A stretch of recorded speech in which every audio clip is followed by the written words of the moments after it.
And yeah, so Captivate is all about how do we bring behavioral science, the psychology of persuasion and influence and communication and change and all that kind of stuff, and make it actually useful and practical in the business world in a way that's fun and engaging. You know, we get that question, like, what is the line between ethical, persuasive communication versus manipulation? Right. And I think, you know, there's some ground rules I think people should think about. But our structure is usually intro to introduce the idea how emotions are driving your decision-making process. And then we'll break it down into specific different frameworks. I think our number one feedback has always been very fun, very interesting, and also very, very actionable. Very practical. And I was saying before, like our whole shtick is we want to take it out of the dry, boring stuff of academia and make it useful. So when you go back to your desk after this workshop or after listening to this podcast, it's okay, I'm going to do something different. And the beauty of so many of the things that we talk about is that the change you have to make is so small. Hi, my name is Ben Wise from Captivate. Do I do it right afterwards? I wasn't sure. Is there any more I'm supposed to say? Okay. And one line. I don't know. I didn't know there's more. Okay. Super real. Okay. Go restart. You can restart. Yeah. Hi, my name is Ben Wise, one of the founders of Captivate. And I am Darren Chiu. Who are we? We have... How long is this intro? Just say, Yeah. we are basically content creators all about the psychology of persuasion and communication and influence and change management. And we really focus on how do we take the research out of academia and make it useful and practical in a fun and engaging way for people in the business world. Very persuasive. Our first newsletter was March. So yeah, our next newsletter is our 3-year anniversary. It is monthly. We do the first Tuesday of every month. So 3 years, we'll be at 36. We chose monthly very consciously. We want to make sure, you know, our big focus is making it actually practical and useful. So we want to give people time to digest it. We always put a like, here's your challenge of the month so that you get a bit of time to practice and make it part of your toolkit before we give you something new. And we don't want to do that much work. Anything more than a month is just like, dude, it's too much. Today on the Start Well podcast, we're going to talk about how we can take behavioral science and psychology and put it in the business context, particularly with the big focus on events. How do you make events more engaging, get your message across, make it more persuasive? And what are the things that you can do based on that research to make your events more successful? And to ultimately just connect with people human to human. Nice, guys. Thanks. Awesome. Thank you. you for Well, having this is us. so professional. Do you have a studio outfit? This is it. This is my everyday. all black, like yeah. all black? All black. Yeah. Steve Jobs styles. Very on One- brand. Yeah, we're One thing all the time. busboy styles. Potato. Yeah. I've never thought of it, but Steve Jobs was a lot busboy like, you Right? know. Doing all that work in the background. Yeah. There you go. Yeah. We are Captivate. I am Darren Chiu. My name is Ben Wise. And yeah, so Captivate is all about how do we bring behavioral science, the psychology of persuasion and influence and communication and change and all that kind of stuff, and make it actually useful and practical in the business world in a way that's fun and engaging. I think there's a ton of great research that just never makes its way to being useful in person, Right. never makes its way out of academia. So we're kind of on a mission to bring it to the masses. Because there's two sides of it the way I look at it, right? You got snake oil salesmen that might know a few insider tricks. Then Yeah. you've got, people relegated to performing at children's birthday parties. Okay, those are two very extreme ends of the Yeah, spectrum. exactly. What exactly is the question? Yeah. Yes. Are you Not a asking question. which It's one a, of those It's are a we? statement. It's like, Yeah. you are both. So I am the snake oil You are both. salesman. Darren does the kids' parties, and we just get together for drinks after. Nice. I Yeah. like it. I like it. No, I mean, it's like anything. It is. It's a skill that can be used for all sorts of purposes.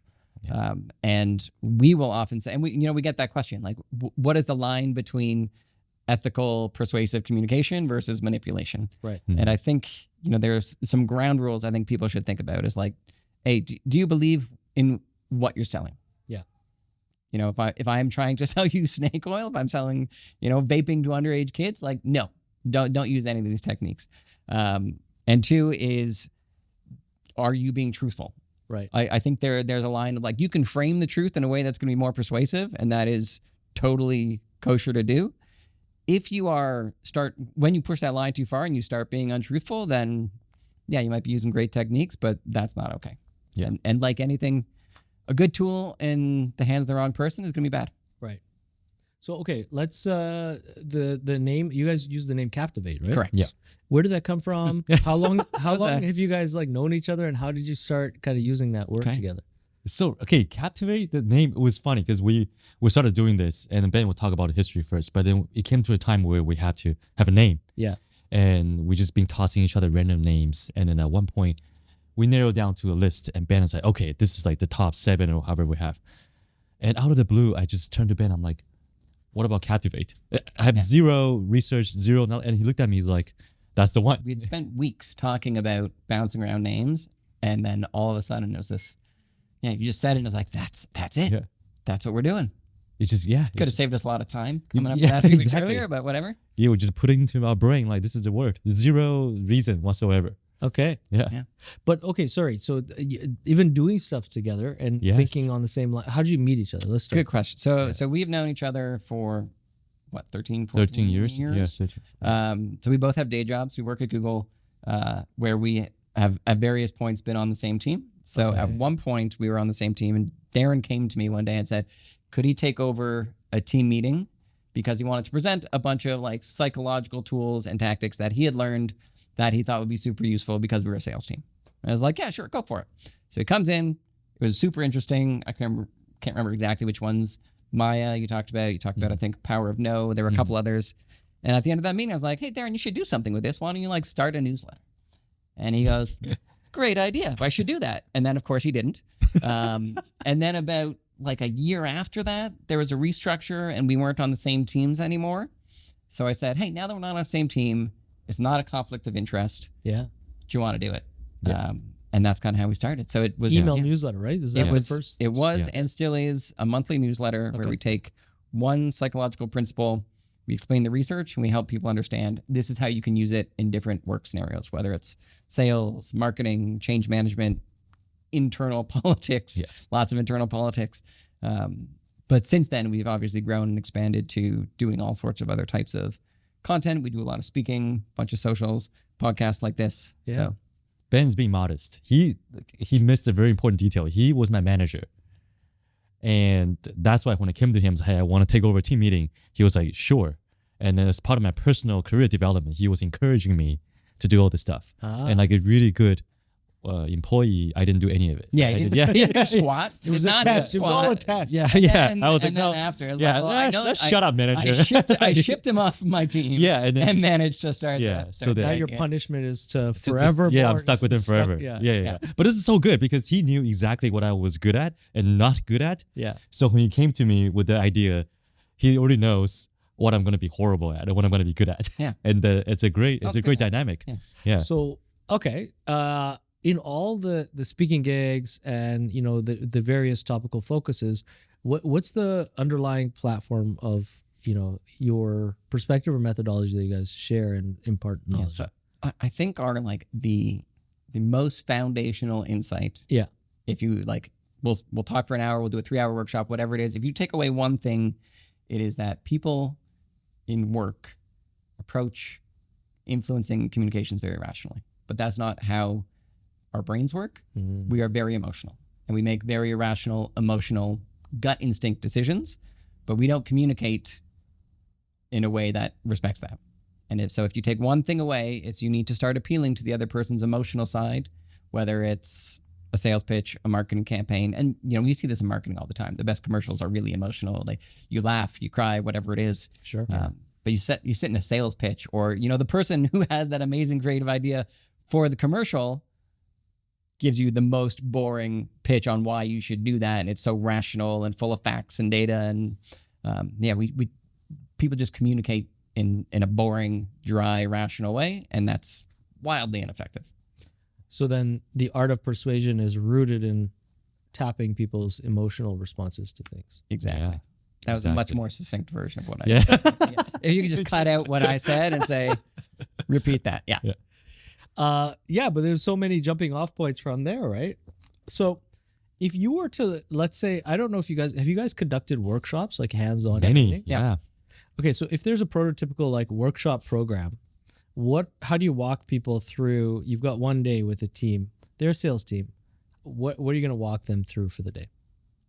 Yeah, I'll take a stab at it. I mean, it depends. Okay. But our structure is usually intro to introduce the idea how emotions are driving your decision-making process.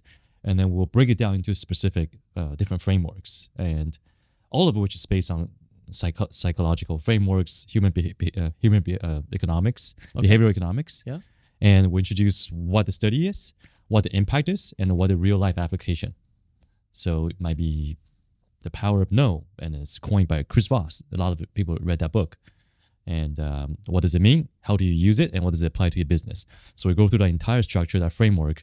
And at the end of the day, at the end of the workshop, they are left with a list of things to do, how to use them, and some of the examples that they come up with within the workshop. Okay. So it's always been very hands-on, very tactical. Even our newsletter, it's a 3 to 5 minute read, but we always put down specifically, here's what you say, or here's what you do, or here's what you write in specific when this happens. I think our number one feedback has always been very fun, very interesting, and also very, very actionable. Very practical. And I was saying before, like our whole shtick is we want to take it out of the dry, boring stuff of academia and make it useful. So when you go back to your desk after this workshop or after listening to this podcast, it's okay, I'm going to do something different. And the beauty of so many of the things that we talk about is that the change you have to make is so small. Like it is, you're redoing the wording of one sentence, or you're thinking about what is the first thing I'm going to say when I kick off the meeting. And that's going to have an outsized impact for such a small amount of effort because you've tapped into that emotional side, and everything is going to flow from there.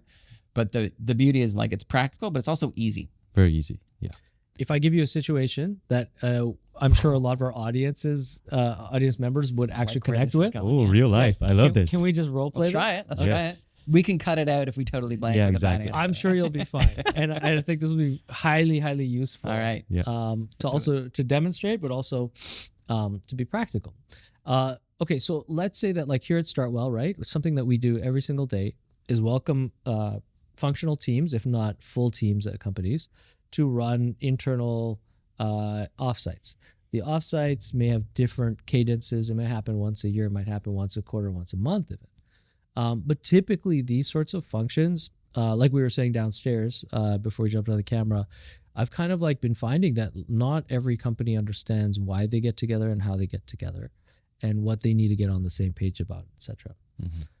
So we're trying to, as Startwell, give our customers tools to think forward and to plan and to plan for outcomes from these sessions, especially. Okay, so that's some backdrop. That's some context. Okay. So let's say 100% team. It's a sales team made up of half totally noobs, new hires, and half people that have a sense of the corporate culture. They've been around for a couple of years in a rapidly scaling tech company. Get together, okay? So there's some new hires. There's some people that kind of know what's up. And the goal of the day is to get everyone on the same page. There's going to be some like critical knowledge that they need to be imparted with. And you have a full day to kind of like spend with them, right? What would you recommend? Now this is, I might need to get more specific, right? Oh, jeez. Because this is pretty I already thought it was pretty specific. Okay, you're telling us how would you want to kick the day off? Yeah, let's start with that. Okay. Cool. So I think two things come to mind for me. First is, I think you've already checked the box of like, you are out of your office. Yeah. You are in, and people who haven't been to Startwell should come check it out. Like it is a very cool space, and that just puts you in a very different mindset that's going to set you up for success. So I think being in a different environment sends the signal that, hey, we're doing something different today. Get your brain ready for something different. And then I think whoever is up first, like we always talk about, how important a first impression is, and that's true. But I also think beyond just making a good first impression when you start the day off, is you're also anchoring their mindset for the day. So think about how are you going to anchor them in a way that is going to set you up for success. And I'm not going to answer your question too specifically because it will depend on like what is the objective of the day. Is it we want to change something, we want to build a new, change the way that our culture is, we want to drive more accountability, we want to do whatever it is. But can you kick off the day in a way that is going to shift their mindset to be more open to that? And I think one of the best ways to do that, especially when you're up on stage, I think there's a psychological concept called reactance, which parents out there will understand this. It's just like we naturally have a wall up. And if you ask me to do something, my default is going to be like, no. Right. Ask your kids to go brush their teeth. No. Right. Ask them to do. No, I'm not going to change. I'm doing my thing. And the way to like bring that wall down is with a personal story. And so if you can kick off the day with a personal story, that's going to, you know, their guard's going to come down. They're going to be more open and receptive. Mm-hmm. But also if you can have that story setting up your mindset in a way that is going to make everyone more open to whatever the objective is of the day. So I'll give you an example. When we do a lot of our talks on, you know, we have an hour-long workshop that we'll do about the psychology of persuasion. And in the kickoff, I will always say, if you are the kind of person who finds human behavior interesting, I think you're going to love today. Now, that is a very conscious anchor or prime that I'm putting up front because they're all going to see themselves in that state. Who in your sales team is not going to, no, don't care about human behavior. 3 guys get exactly, up and like, you're fired. You are in the wrong job. So right away, they see themselves, they feel seen, and it opens up their mind to learning something new. Right. So, I mean, that's just one example, but I always say, come back to the way you're kicking it off. Start with that personal story, show a little vulnerability. You'll create a bond and a connection there and shift their mindset in a way that is going to lead to the outcome that you're trying to do that day. Yeah. There's a book called The Art of Gathering. Have you guys read that book before? It's so fun. Is this the Priya? Oh my God, Priya's I book? don't remember. Priya Parker? Is that the I one? don't remember the Okay. author. I'm so sorry. But it talks It's like about in the other room, I think. probably. It's incredible. It has nothing to do with persuasion. It has something to do with persuasion. Okay. But it talks about how important it is to create an environment for a successful gathering. Yes. And it starts with days out, weeks out, or even months out if you know. And stuff like, are you sending out reminders? Are you sending out messages to prime your audience? Like Ben talked a lot about the emotional priming.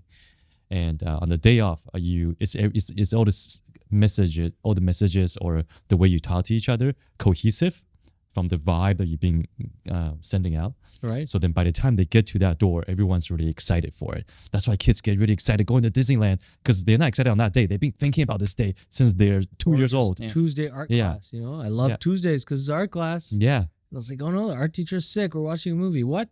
Yeah. No. I mean, they say half the value of vacation is in the anticipation of the vacation, right? Yeah. They said there's 3 stages to a vacation, right? The planning of it and and then the reminiscing after it. And then, so I think that's really half the battle. Yeah, I think so. I think that this kind of like lead up so that people are already receptive when they arrive. But then also answering the anticipation is really important in part of that, maybe, you know, first address that a team lead would do or whoever would do that at the beginning of the day. Yeah. Setting the kind of expectations, verifying that everyone is together for a reason, much to kind of like tick the box in everyone's head that they might be anxious about. Yeah, it's funny because we see that every day, right? As teams come together, they might have that different mix, whether it's like they're new salespeople meeting people and they're apprehensive about will I fit in or something. Yeah. Or just a team that's remote or hybrid. Oh, it's tough. And you don't see everybody every day. So when you get together, you're like, will they still like me? Yeah. What if they think I'm too short and they don't want to hang out? It's You're a lot shorter than you've seen on VC. Or it's like, did I wear this shirt on Zoom yet? Oh, sorry, Google Meet yesterday? Thank you. Yeah. I would say, here's what not to do. Yeah. Right? Like, you don't go and be like, good morning. Thank you for coming. And today our agenda is this. You lose them right away. Right. Come in like, hey, I know what you're all thinking. We don't know each other. Half of you are new, half of you are old. We don't know if we're gonna get along. We might not get along, but guess what? Here's what we're gonna achieve today. Like, get them quick. Like, energy and transparency, motivate them, get them excited. Yeah, and it's that, you know, it's like social media. You need that hook in the first 3 seconds. If your hook is, let me walk you through agenda, and here's where you're like, just gonna do what we always do at our events, where like we will say, you know, some housekeeping. Let me tell you where the washrooms are. Yeah. You know, you got a room of highly successful professionals. You'll find the washroom. Yeah, you don't need to spell it out for them. Get into the interesting stuff. You've already lost them. And I want to go back your point about like people come in with their emotional baggage. Yeah, a really effective technique dealing with that is called labeling, where you just call out that specific emotion you think they're feeling. I understand there are probably people who haven't been in person with each other, and that might make you feel nervous. It might make you feel anxious. It might make you feel whatever.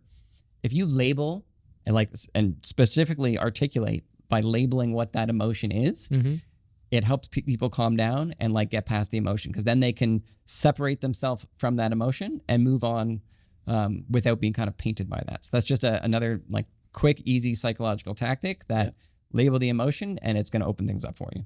Labeling is very, very powerful. Like any big elephant in a room, any gathering, if you see an elephant in a room, as a host or whatever you want to call it, MC, you got to call it out right away. If you don't, the audience is going to be thinking about this whole time, right? If you said this sales org, half of it was new, half of it was old. If I was hosting, I would be like, I know what you're thinking. The new guys, you're like, oh, these old farts, they don't know what they're doing. They're sitting in their ways. And then the young and the old guys, you're like, these newbies, they don't know. They're trying to take over. They feel entitled. Yeah. And then you just call it out right away. And you just like diffuse it. Yeah, that's it. Because if you diffuse the tension, everyone's on the same page. Yeah. Exactly. And then you can use laughter or right positive emotions to kind of like then propel the momentum in the room. Yeah. So people are together. What about this idea of kind of like, okay, anything else you could say about how team leads who are bringing folks together for a short period of time like this, right? In a meeting or in a full day session, can use persuasion to affect outcomes through the day? Are there specific other things that you would recommend in particularly to gatherings? Yeah. So, I mean, I'm going to lean a little bit on some of the psychology of change management with this one, which is, we've done a bunch of workshops on that. And we talk about like a 3-step framework where the first one is, we talk like that. There's the emotional side and the rational side, and you need to do a little bit to appease both of them. But that emotional side, you've really got to paint the picture in a vivid way, in an inspiring way, that's going to get them on board. Right. So we're excited to be here today because we are going to achieve this amazing thing. This is a journey we're going on. We're all on this together. Paint that. I was at my old job. We used to do a lot of like vision, mission, values work. We would always call that vision, like, what is the light on the hill? You're never going to get there, but you are always aspiring to that. And it's emotional because it's so inspiring. It's so motivational. Then you need to give a little bit of, appease the rational side. The rational side is less powerful, but it can kind of slow things down. So you do need to give a bit of prescription on, we're going to get to this, and here's the first couple things we need to do. People don't need the entire pathway there. Yeah. They need to know where you're going, and they need the first few steps. It's like a GPS. You put into the GPS, I am going to mom and dad's house. I know how to get to my mom and dad's house with GPS, but pretend I didn't. Let's say you were going to my mom and dad's. That would be weird too. Let's just say you put in the address. Yeah. You know where you're going. Right. GPS doesn't give you every single turn you have to make. It gives you the first turn and maybe the one after that.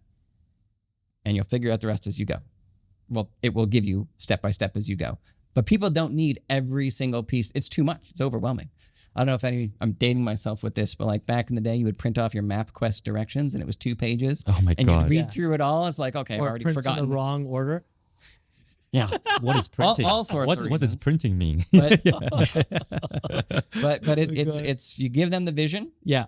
and give them the first few steps. And the last, and Darren was talking about this, is like you create an environment where not just they're going to be open to it, but like the behavior you want becomes the default behavior. Right. It becomes easy. One of the biggest things in like when you get into all the psychology stuff is we always talk about how people are lazy.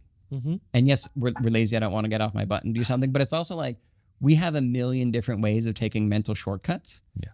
And doing something that's not the default takes so much Energy. mental energy. Yeah.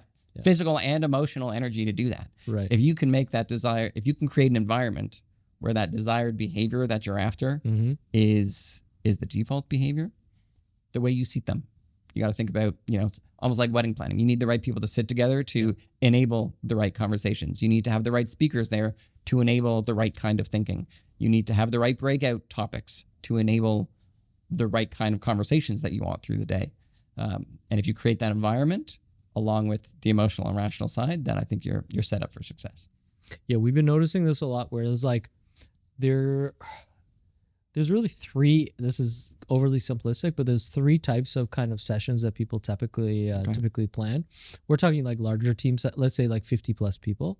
They're going to have the full hands-off session because it's the wrong person planning it, or they're not prepared with what they need to understand why those people are coming together and what the outputs are and who's coming together and all this stuff. It's an executive assistant who's boss is basically like, I need to get the guys together, get them together, and it'll be awesome. And drops in for a talk and then is busy with meetings and leaves everyone by themselves. There's that. No. Worst kind of situation. Then there's this, like, let's say the what seems like the best situation. Tight agenda, planned for months in advance, highly functional, down to the T. This guy's going to do this guy, this lady's going to do this talk. They're all going to go to lunch. They're going to come back. They're going to talk about the chicken or the fish. And, like really plan. And then the in-between is always the most perfect, right? Where there's breathing room. Yeah. Mm-hmm.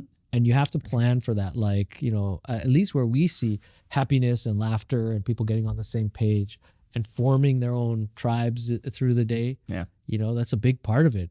I think in Offsite is giving teams the ability to realize their humanity, getting on the same page, and figuring things out for themselves and self-organizing. Yeah. It's the biggest perhaps outcome from offsites is just getting people to breathe together. New relationships, new ideas.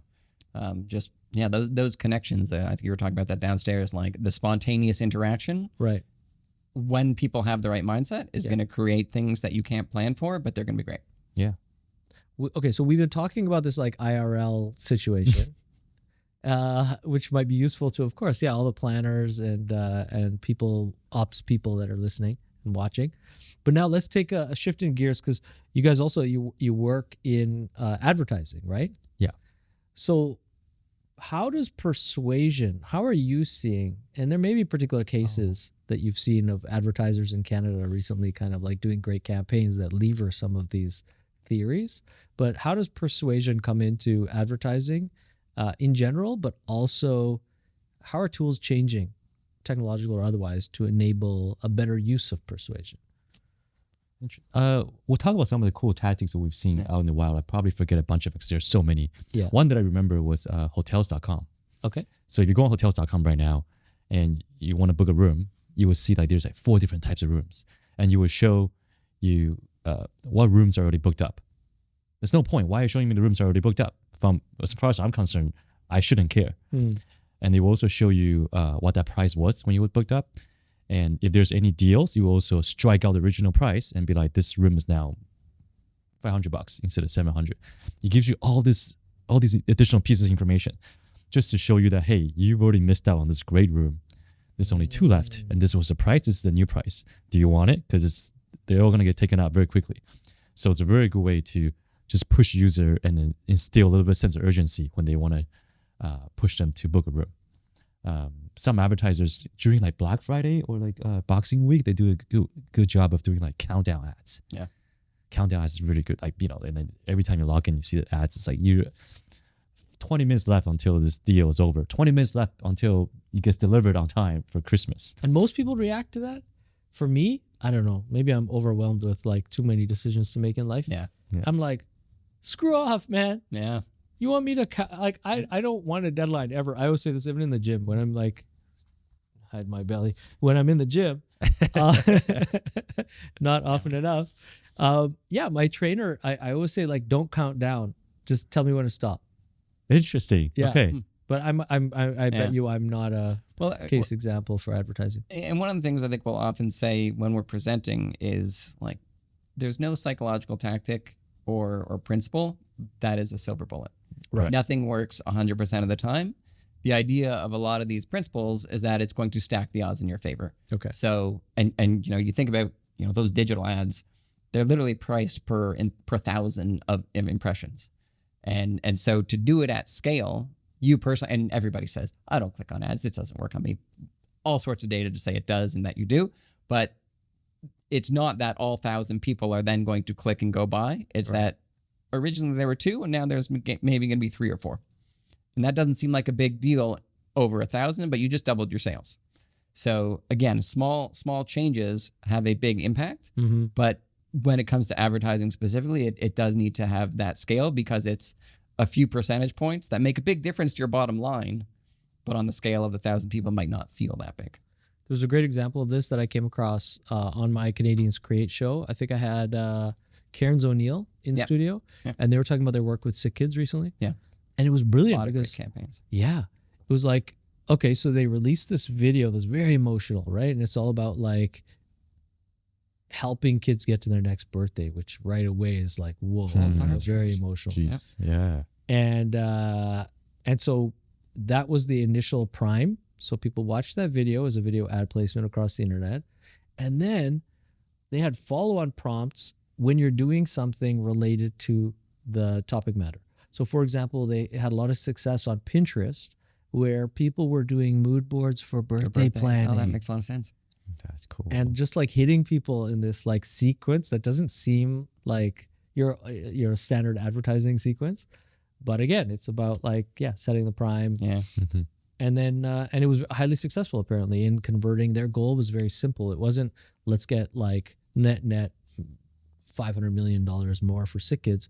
It was about trying to get more people to donate for a reasonable sum to get them in as donors. You know, I've seen a lot of their campaigns are like, we need another 200 monthly donors. Yeah. And it doesn't seem huge, even though, over time that's a big number. And you'd be like, well, I'm one of 200. That's a big difference I can make. And it makes it very relatable. Exactly. It's interesting you chose that example, though. I was at the Canadian Marketing Association does an annual awards. Okay. And I was at their awards event. I think it was back in November. And a lot of the top ones were from nonprofits or from charities because they can they have their content, what they do, right? They have exactly a cause to be like it naturally appeals to you very emotionally, and so there's a lot of really good emotional based storytelling, right?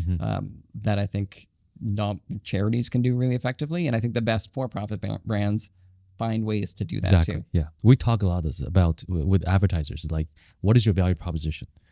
What is the core value of your brand? If I strip you off of your logo, do your consumers still know you and your core values? Can they identify with it? If they can, then you're doing a great job of building a brand equity, and they likely are going to be a loyal customer. So I think that's even one step before your advertising, your marketing strategy. Just figure out what your core value propositions are, and then to your point, then start going to market with it. Yeah, there's like a brand strategy element before you get to the actual marketing. What does it stand for? Like if you think of Nike or you think of Apple, like the famous brands, famous powerful brands. Yeah. You know exactly what Nike stands for. You know what Apple stands for. You're going to get beautiful design. You're going to get the coolest product. People are going to think you look really cool. You're a real athlete if you're buying Nike, whatever it is. And then that feeds through to all the tactics and the way and the stories you want to tell. But if you need to know what is that emotional connection you want to create in the first place. Right. And then the storytelling after that and tactics go with it all. Like they flow a lot more easily, I think. And brands that can figure out what that core nugget is have such an advantage. It's interesting because if you we have a lot of software companies that come through here, and through our media services, we get talking about like, oh, we need a video for this. Oh, this would be great if we could do this. And I've realized that there's this whole segment of company that typically is not serviced by advertising agencies, like high growth startups for the most part. Tend to internalize marketing, and they'll hire a team. They'll try and hire a team to run all their marketing, but there's only so much you could do internally with like 3 dudes, who have like sketchy backgrounds at like buying coffee at agencies.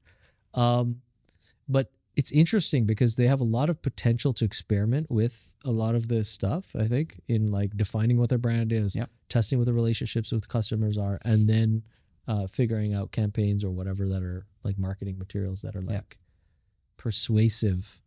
But I haven't heard many cases of software companies specifically, using advertising extremely well in Canada, especially. Have you guys come across any software? Oh, I'm not sure that I've got a specific example, but I think part of that is going to be like they all do advertising. It's just in a different format than a mass consumer brand. Like they're selling B2B. They don't need to be on the Super Bowl the same way that Coke might need to be, but they still need to advertise to their core buyers. And this is actually one of the biggest things we get on for pushback when we say like, you got to appeal to the emotional side. People be like, actually, I sell to business, and so I'm selling to a corporation. They don't have emotions. It's this, it's this theoretical thing. It's an organization. It's not a human. It's like, well, the people that work there, are humans. They have emotions. The person sitting across the table from you, they've got biases. They've got their own personal motivations. They've got all the emotional side, and you've got to set aside that like B2B is all rational. People are making rational decisions because they're not. Right. I remember talking to a client once, and they said they worked they did something with one of our competitors, and I said, oh, we can do the same thing. She goes, yeah, but they're just so nice. It's like, okay, clearly the rational side of what you're choosing here out the window. Yeah. You're choosing entirely an emotional, based on a personal preference, based on a relationship, even though it's a rational B2B conversation. No, it's so true. To that end, I have to ask, what is your take, guys, on this? Like the last few years since the pandemic, right? And the race towards this kind of, I think we're coming back to it now, but like as people became more insular and things became more digital, how has that affected the ability for companies, do you think, to be able to wield persuasion?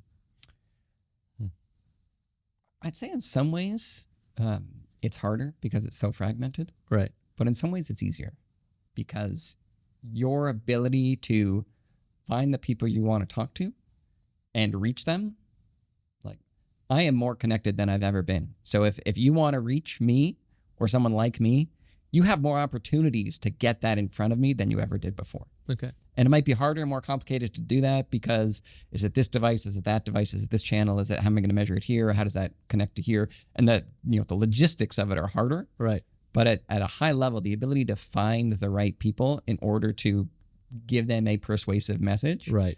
is higher than ever before. Yeah, I would say where we're going, it really democratizes your access to audience. Right before, you got to be a pretty sizable brand to show up on TV or to own a store or to do any sort of cool, grassroots big campaigns. Now, if you have a smartphone and a laptop, you can create really cool content and reach thousands, if not millions of users if you know what you're doing. And I think it's prompted a lot of creativity from smaller brands. It evens out the playing field from some of the bigger brands. Obviously, there's still the big moments at Super Bowl and so forth, where obviously small brands can't participate. But on a daily basis, I feel like the creativity out of a lot of the smaller creators, smaller brands, they are really challenging and pushing bigger brands to be better. So I think overall it's good. I love the creativity, and I love how it's so much more democratic now when it comes to access to users. If anything, I hadn't thought of it that way, but you're right. Like that makes the emotional side of storytelling and communication that much more important. Yeah. Because there is so much there. It's going to be understanding the emotional side of your customer that is going to let you break through all of that noise. And man, there's an awful lot of noise. But if you can do that emotional side really well, that's what's going to break through. And sometimes those giant brands who are, writing an ad by committee get starched to the lowest common denominator with no emotion, and it's just a boring output. Yeah. Smaller brands in some ways have an advantage because they can do that in a, they probably have a little bit more creative freedom. To that end also, and I know we got every conversation has to talk about artificial intelligence a little bit, but any recommended methodologies that you could recommend to entrepreneurs and other leaders, business leaders listening and watching, in ways that they can use AI or AI, tools, whether it's LLMs or anything else, in more human ways to connect and persuade people? I think AI is passing fad. I would just ignore it. I use AI a lot as a thought partner. Yeah. Okay.